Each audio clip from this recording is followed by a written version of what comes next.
अस्सलाम वालेकुम and welcome to सीखो पाकिस्तान। मैं हूं आपका होस्ट मुबशिर शाह। आज के क्वेश्चन आंसर सेशन नंबर 8 के बीच में मैं आपको वेलकम करता हूं। हमारे साथ जो है वो हमारे सीईओ हैं इंटरप्रेन्योर्स के बॉबी शहजाद साहब, और ये हमारे फाउंडर भी हैं सीखो पाकिस्तान के। कैसा रहा बॉबी साहब आपका ये हफ्ता? पहले तो वालेकुम अस्सलाम।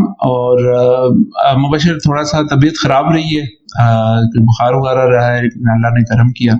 आपको पता है मौसम तब्दील हो रहा है और पाकिस्तान में वैसे भी स्मोग और फॉग और इस तरह के मसाइल बहुत हो गए। बहरहाल अल्लाह ने करम किया, आपने बहुत बेहतर हूँ। अच्छा बॉबी साहब, आज के बहुत ही इंपॉर्टेंट हमारे पास जो है वो सवालात मौजूद हैं। सबसे पहला सवाल है कि ये फ्लिपिंग क्या होता है, और इसमें जो है ये मनी नोमैड या एम्पायर फ्लिपर्स में से कौन सा बेहतर है? बशर इसमें इस तरह है कि जब आपका एक अमेज़न बिजनेस काफ़ी साल तक सक्सेसफुल ऑपरेशंस कर लेता है, यानी सक्सेसफुल ऑपरेशन से मुराद ये है कि वो कंटिन्यूसली प्रॉफिट में जा रहा है, कम से कम 2 साल या बेहतर है कि 3 साल। तो 3 साल के बाद आपके पास खुद या तो लोग आना शुरू हो जाते हैं। एक टर्म होती है Amazon aggregator. What is an Amazon aggregator? Amazon aggregator is a company that buys other small Amazon accounts और वो उसको एग्रीगेट करती है। उनके पास मिलियंस एंड मिलियंस का फंड होता है, तो वो आपसे परचेज कर लेते हैं। या फिर आप जाके अपनी बिजनेस को फॉर सेल लगाते हो on companies like Empire Flippers, या फिर उसमें एक और है मनी नोमैड। जो एम्पायर फ्लिपर्स हैं उसकी कुछ शराइत हैं, और उसकी शराइत में एक शर्त ये भी है कि आपका रेवेन्यू कम से कम इतने $1,000 होना चाहिए। मेरे ख्याल में 50,000 है या कुछ इस तरह की उनकी एक लिमिट है। तो जब तक आप वो अचीव नहीं करते तब तक आप उधर अप्लाई नहीं कर सकते। अच्छा, जो मनी नोमैड है वो छोटे अकाउंट्स को भी अकोमोडेट करता है। तो अब आप क्या करते हो कि अब आप वहां पे जाते हो तो आप पहले तो ये समझना जरूरी है कि what is the value of your business. Value क्या है आपकी?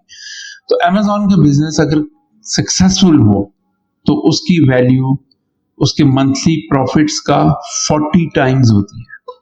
सो फॉर एग्जांपल, अगर आपका मंथली प्रॉफिट $3,000 है, तो आप उसको एम्पायर फ्लिपर्स के ऊपर $1,20,000 में बेच सकते हो 40 टाइम्स। उसमें वो 15% कमीशन लेते हैं एम्पायर फ्लिपर्स वाले, और बाकी आपका होता है। So it is not very unusual for Amazon sellers to flip their business, और ये बड़ा प्रॉफिटेबल मॉडल है। क्योंकि देखिए, कोई भी बिजनेस ये सोच सकता है कि हाँ यार, मैं प्रॉफिट तो मुझे 3,000 तो मिल रहा है, लेकिन अगर मैं अगले 40 महीने का प्रॉफिट एक साथ ले लूं और फिर मैं उससे कई इस तरह के मजीद एसेट्स क्रिएट कर सकता हूं, तो वो 40 महीने का जो टाइम होता है ना, वो उसको मतलब जो 40 महीने बाद उनको मिलना था वो प्रॉफिट इनको फौरन मिल जाता। तो उस वजह से लोग प्रॉफिटेबल बिजनेसेस को बेचने पे भी तैयार हो जाते। दूसरी बात ये कि market conditions, it's a very dynamic and changing environment, working environment for any business. Amazon के ऊपर रोजाना तब्दीलियां आती रहती, तो उस वजह से अमेज़न के ऊपर कुछ पता नहीं है कि आज अगर आपका प्रॉफिट में जा रहा है तो वो उसी तरह के प्रॉफिट्स कल होंगे नहीं होंगे। तो अगर कोई आपको अपफ्रंट प्रॉफिट्स पे आपकी एसेट को बाय कर रहा है तो आपके लिए बेहतर है आप उसमें से एग्जिट ले लें और अगला नया कोई प्रोजेक्ट अपना लॉन्च करें। और कई लोगों ने ऐसा किया भी है, बड़े कामयाबी से बेचे हैं, अपने एसेट्स को सेल किया है और उन्होंने काफी जो है उससे वो फायदा उठाया है।